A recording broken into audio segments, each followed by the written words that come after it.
Olá, meu nome é Adriano Fabro e nessa aula a gente vai falar um pouco sobre transformada Z para discutir um pouco melhor os efeitos da amostragem no sinal, né?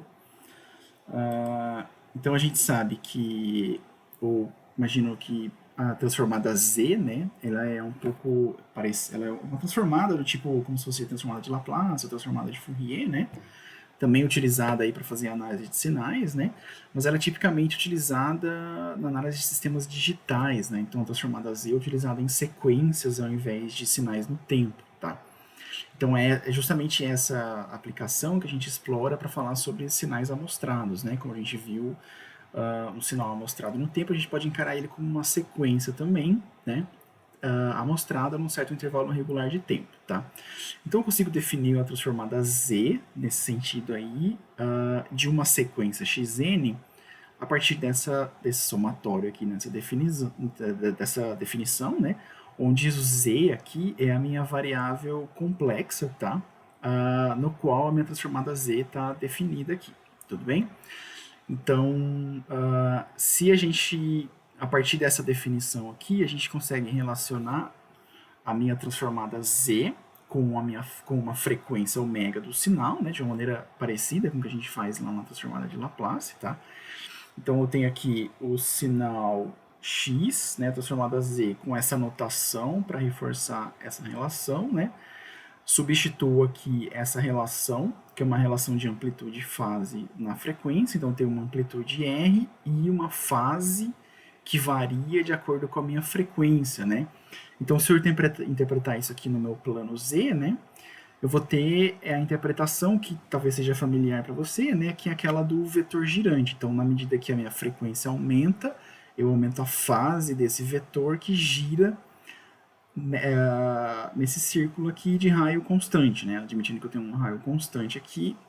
E aí, essa região aqui é a minha variável Z para um raio qualquer num range de frequências ômega, né?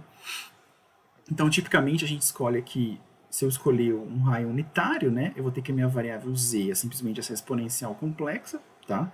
E aqui no plano z eu vou ter esse círculo unitário, né, ao longo do qual eu vario a fase, é equivalente a variar a minha frequência ômega, né? E aí eu consigo representar essa transformada z do meu sinal, ou da minha sequência, né? Ou interpretar isso o meu sinal como se eu tivesse uma amostragem de tempo unitário, né? Um segundo de amostragem aqui no plano z, tá? Então, a transformada z é representada por esse círculo unitário aqui, esse círculo de raio unitário, tá? Ou essa circunferência aqui de raio unitário, na verdade. Então ela tem uma relação com a transformada de Laplace, né? Então lembra lá, na transformada de Laplace eu também tinha uma relação com a minha frequência a partir da variável S aqui de Laplace, né? Onde eu assumia que a minha variável S, ela tipicamente aqui ela é um número complexo, né? Então sigma mais um j omega f, né? Então quando eu avalio ela ao longo desse eixo imaginário, né? Para 2πf, eu estou avaliando ela no meu eixo de frequências aqui, né? Então eu consigo relacionar a minha transformada de Fourier com a transformada de Laplace, selecionando ou assumindo aqui que o meu valor S é esse número complexo aqui, né? Então lembra que a gente tinha uma interpretação lá no plano S, ou plano de Laplace, né, também, onde eu tinha aqui o meu eixo imaginário, o meu eixo real, e aí, como eu falei, né, o meu eixo de frequências, o meu eixo de frequências é aqui nessa região, né? E aí a gente tinha aqui um semiplano esquerdo e aqui está representado, por exemplo, um polo do meu sistema, né? Então essa é a minha representação clássica aqui de Laplace. Então, como que eu relaciono, então uma pergunta que a gente pode fazer é como é que eu relaciono a minha transformada Z com a transformada de Laplace, né? Então a gente pode, isso a gente já fez, né? A transformada de Laplace aqui do meu sinal amostrado, usando aquela definição de amostragem ideal por um trem de impulsos unitários, né? Então aplico aqui a definição, aquele procedimentozinho padrão que a gente vem adotando, essa integral é difícil, eu troco o somatório pela integral. Esse cara aqui a gente sabe calcular, porque é uma integral de uma função qualquer vezes o delta de Dirac num ponto aqui com atraso, né? É o valor da função nesse ponto. E aí eu sobro com esse resultado aqui que a gente já viu, né? Se eu definir aqui a minha variável z como essa exponencial do tipo S delta, né?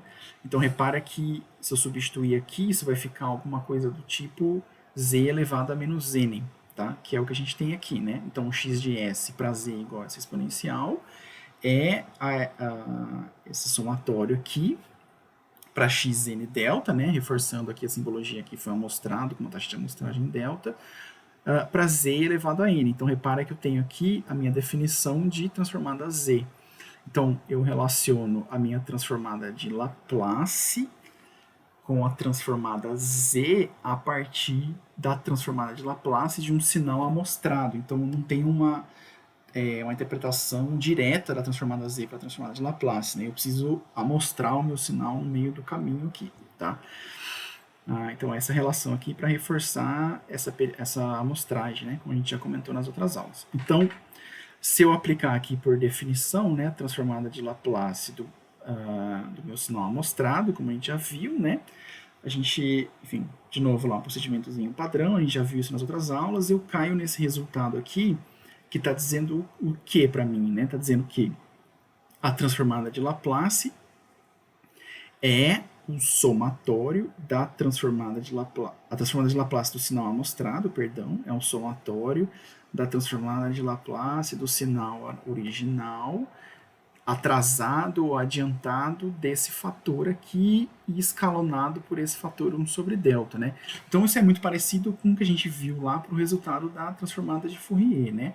Então esse meu sinal aqui é produzido por versões deslocadas, né? Ou atrasadas e adiantadas da transformada de Laplace de escalonada ou dividida pela meu tempo de amostragem aqui, né? O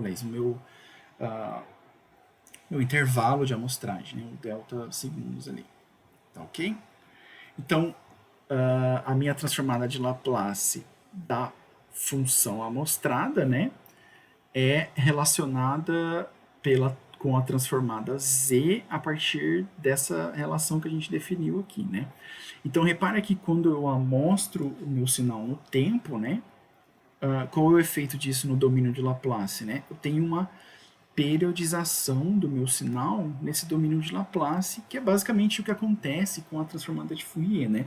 Então lembra lá, quando eu amostro o meu sinal no tempo, eu periodizo o meu sinal na frequência, e o mesmo efeito eu tenho na transformada de Laplace, né? Então, tudo bem, tudo que era aqui no semiplano esquerdo continua no semiplano esquerdo, mas aquele polo original aqui, né, ele foi periodizado ao longo do eixo, né, a partir desse intervalo aqui que depende do meu tempo de amostragem, né? Então eu vou ter os mesmos problemas do tipo alias que vão acontecer lá no domínio da frequência, né? O que acontece no espectro discreto, né? No domínio discreto, a partir da transformada z, todo esse domínio de Laplace que estava aqui, ele veio para dentro. Vou pegar aqui uma caneta, né? Então, toda essa informação que estava contida aqui no domínio de Laplace, ele veio para dentro aqui do meu círculo unitário, da minha circunferência aqui unitária, né? E aí é interessante que, na medida em que eu aumento a minha fase, a partir daquela interpretação de vetor girante, né? Eu estou aumentando a minha frequência, o meu vetor aqui vai aumentando, e aí, na medida em que eu chego nesse ponto, ele começa a se repetir. Tá? Então eu tenho um certo feito de circularidade aqui, que é justamente essa periodicidade que a gente encontra aqui no domínio de Laplace. Tá?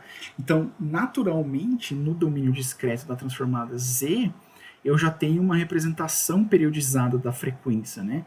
E aí é interessante porque aqui eu tenho só um polo representado, mas que, por consequência, né, eu sei que ele já está periodizado, porque ele está nesse domínio da transformada z aí pra gente, que ela vem assim por definição, né? Isso vem como consequência, essa periodização ela vem como consequência da definição da transformada nesse plano z aí. Tudo bem? Então era essa a interpretação que eu queria passar para vocês aí da relação da transformada de Laplace, transformada de Fourier que a gente viu, com a transformada z, né? Então ela é interessante porque ela vai ajudar a gente a interpretar alguns desses fenômenos aí também. Obrigado.